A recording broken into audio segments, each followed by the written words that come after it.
The social equity applicant giving preferential treatment for a prior conviction for the possession or sale of marijuana prior to May 1, 2023. I think that's bad enough.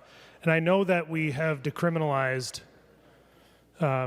recreational marijuana, and I know that some people don't think that that's a serious offense even prior to when it was decriminalized. But the idea, when I go back into my district and talk to people, even people that very much wanted recreational marijuana legalized, the idea that we're giving preferential treatment to people who have been convicted of a crime it's mystifying to them.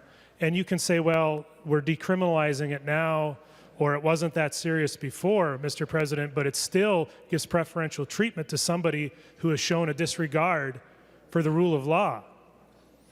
It's giving them preferential treatment.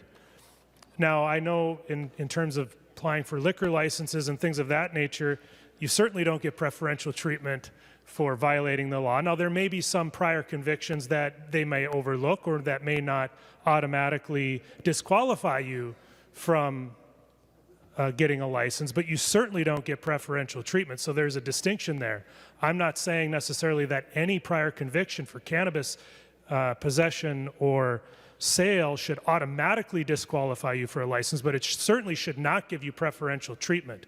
And how this relates to the A58, Mr. President, is that this is even more common sense, because what it's saying is you are disqualified if you've been convicted for a felony crime of violence.